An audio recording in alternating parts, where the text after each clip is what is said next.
రేపు ఇది న్యాయపరంగా కాదు, ఖచ్చితంగా మేము మళ్ళీ సుప్రీంకోర్టుని అప్రోచ్ అవుతామని చెప్పేసి బీఆర్ఎస్ పార్టీకి సంబంధించినటువంటి నేతలు కూడా చెప్పడం జరుగుతుంది. కవిత అరెస్ట్ని నిరసిస్తూ ఈరోజు రాష్ట్ర వ్యాప్తంగా అన్ని నియోజకవర్గాల్లో కూడా బీఆర్ఎస్ పార్టీ ఆందోళన కూడా పిలుపునిచ్చినటువంటి పరిస్థితి నెలకొంది. ఇదే అంశంపై చర్చిద్దాం. చర్చలో మనతో పాటు బండారు రామ్మోహన్ గారు ఉన్నారు, రాజకీయ విశ్లేషకులు మనకు లైవ్లో అందుబాటులో ఉన్నారు. రాజేష్ గారు ఉన్నారు, పొలిటికల్ అడ్వకేట్ మనకి స్టూడియోలో అందుబాటులో ఉన్నారు. రవికుమార్ గారు బీజేపీ సీనియర్ నాయకులు మనకి లైవ్లో అందుబాటులో ఉన్నారు. నరేష్ గారు బీఆర్ఎస్ నాయకులు మనకి లైవ్లో అందుబాటులో. అందరికీ గుడ్ మార్నింగ్ అండి. ఎస్, మొదటగా రవికుమార్ దగ్గర స్టార్ట్ చేద్దాం. రవికుమార్ గారు గుడ్ మార్నింగ్ అండి.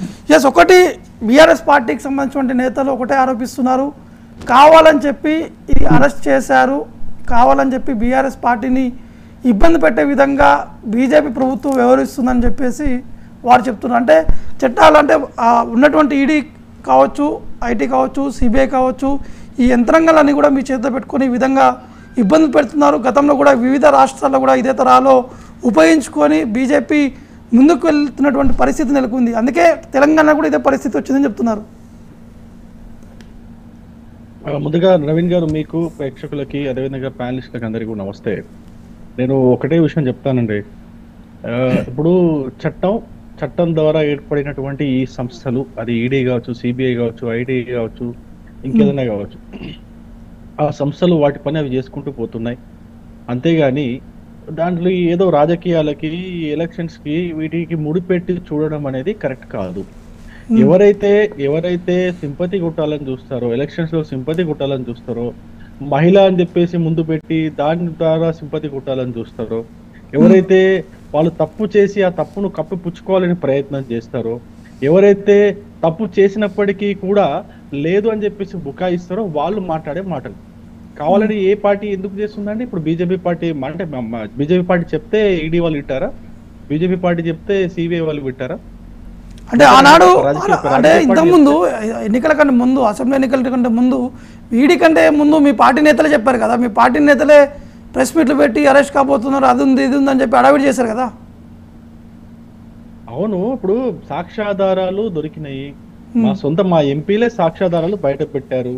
అక్కడ ఢిల్లీలో సీఎం కేజ్రీవాల్ తో సహా, కేజ్రీవాల్ క్యాబినెట్ మంత్రి అయినటువంటి మనీష్ సిసోడియా దగ్గర నుంచి ఎవరెవరు ఈ స్కామ్ లో ఉన్నారు, దాన్ని ఏ విధంగా ఈ యొక్క స్కామ్ ని రూపొందించారు, ఏ విధంగా స్కామ్ లో వీళ్ళు దోచుకున్నటువంటి డబ్బుల్ని అక్కడి నుంచి ఇక్కడికి ఏ విధంగా పంపించారు, మళ్ళీ ఇక్కడ నుంచి పంజాబ్ ఎలక్షన్స్ కి ఏ విధంగా పంపించారు, అన్ని కూడా చాలా స్పష్టంగా సాక్ష్యాధారాలతో సహా ప్రెస్ మీట్ పెట్టి మరి చెప్పారు. నేనేమంటున్నా, మరి మీ యొక్క కవిత గారు నిజంగా ఆ స్కామ్ లో ఇరుక్కొని పోకపోయింటే, అది నిజంగానే ఆ స్కామ్ లో లేదు అని అనుకుంటే, మీరు కూడా ఒక ప్రెస్ మీట్ పెట్టి మీరు కూడా ఏదైనా సాక్ష్యాధారాలు చూపించి మీరు కూడా మీడియాకు వివరణ ఇచ్చుకోవాల్సింది. తద్వారా ప్రజలకు కూడా మీరు వివరణ ఇచ్చుకుంటే అయ్యేది. మరి మీరు ఎందుకు పెట్టలేదండి? అది మామూలు విషయాల్లో అయితే పెడతారుగా. మామూలు విషయాల్లో వేరే, ఇప్పుడు ఫామ్ హౌస్ కేసు చూడండి, ఫామ్ హౌస్ కేసు గురించి పెట్టాడుగా, ఇంత పెద్ద ప్రెజెంటేషన్స్ పెట్టి పెద్ద పెద్ద స్క్రీన్లు పెట్టి పెట్టింది కదా, మరి అప్పుడు గుర్తులేదా?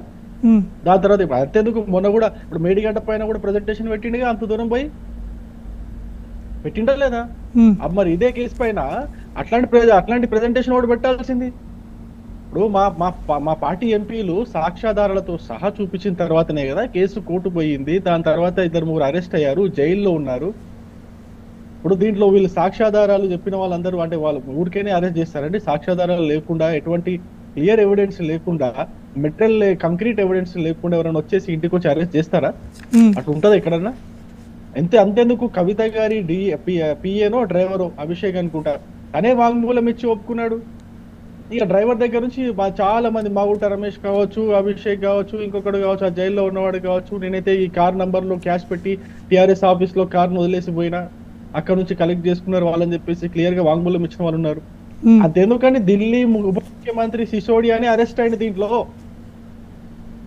ఢిల్లీ ఉప ముఖ్యమంత్రి సిసోడియా అరెస్ట్ అయ్యి జైల్లో ఉన్నాడు. కేజ్రీవాల్ కి ఇప్పటికే 6 సార్లు 7 సార్లు నోటీసులు పంపించింది ఈడీ. ఎట్లంటే ఇప్పుడు దానికి ఇప్పుడు మీరు ఒకటి తప్పు చేయలేదు అని చెప్పేసి మీరు ఎక్కడ ప్రూవ్ చేసుకునే ప్రయత్నం చేయలేదు.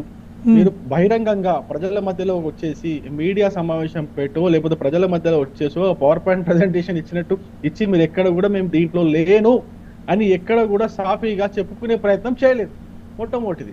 రెండవది, అట్లా చెప్పుకోవడానికి అసలు ఛాన్సే లేదు. ఎందుకంటే ప్రతి దాంట్లో సాక్ష్యాధారాలు మీరు దాంట్లో ఇన్వాల్వ్మెంట్ అయ్యి ఉన్నారని చెప్పుకోవడానికి సాక్ష్యాధారాలు చాలా బలంగా ఉన్నాయి.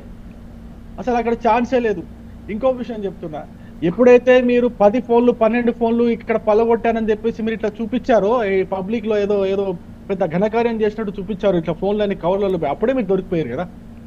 మీరు 10 ఫోన్లు, అప్పుడు మామూలుగా ఒక సామాన్య ప్రజానికానికి డౌట్ వస్తుంది, 10 ఫోన్లు పలగొట్టే అవసరం ఏమొస్తుందండి ఎవరికైనా కానీ? అవి కూడా చిన్న చిక్క ఫోన్లా ఏమండి? 10 ఫోన్లు మారుస్తారు ఎవరైనా? 5 సంవత్సరాలు 10 ఫోన్లు ఎవరైనా మారుస్తారండి? ఆ స్కామ్ స్టార్ట్ అయ్యి ఎప్పుడు 2020లో అనుకుంటా అది స్టార్ట్ అయ్యింది. 21లో బయటపడింది. 22లో మేము గట్టిగా పోరాటం చేసినాం, ఈడీ విచారణకు పిలిచింది. 2-3 సంవత్సరాల్లో 10 ఫోన్లు మారుస్తారండి ఎవరైనా? ఎవరైనా మామూలుగా ఏదో అది కూడా చిన్న చితక ఫోన్లు అంటే ఏమో అనుకోవచ్చు, పెద్ద పెద్ద ఫోన్లు అవన్నీ ₹1,00,000 ఫోన్లు అవన్నీ 10 ఫోన్లు 12 ఫోన్లు మారుస్తారా? అక్కడే సామాన్య ప్రజానీకానికి డౌట్ వచ్చింది. ఇప్పుడు మీరు ఎంత కళ్ళబొల్లి కబుర్లు చెప్పినా, ఎంత సింపతి కుట్టాలని చూసినా ప్రజలు ఎవరు నమ్మే పరిస్థితిలో లేరు. ప్రజలందరూ కూడా గట్టిగా నమ్ముతున్నారు, ఎస్ కవిత ఈ సారా దందా చేసింది, సారా దందా లీగల్ గా కాదు ఇల్లీగల్ గా చేసింది, దాంట్లో డబ్బులు సంపాదించింది అక్రమంగా అని చెప్పేసి ప్రతి ఒక్క ప్రజానీకం తెలంగాణలో ఉన్న చిన్న పిల్లని అడిగిన కూడా చెప్తారు. అదే ఒకసారి నరేష్ గారిని అడుగుతాను. నరేష్ ప్రజాపతి గారు ఉన్నారు బీఎస్ పార్టీ నుంచి. నరేష్ ప్రజాపతి గారు, నిన్న మీ పార్టీకి సంబంధించిన నేతలు కొంతమంది స్పందించారు, కవిత అరెస్ట్ని కూడా ఖండిస్తూ నిరసన కార్యక్రమం కూడా పిలిపించినటువంటి పరిస్థితి నెలకొంది. కానీ బీజేపీ పార్టీ ఒకటి చెప్తున్నారు, ఆల్రెడీ వారి దగ్గర ఈడీ దగ్గర పూర్తి స్థాయిలో ఆధారాలు ఉన్నాయి కాబట్టి నిన్న ఈ యొక్క సోదాలు జరిపారు. కానీ బీజేపీకి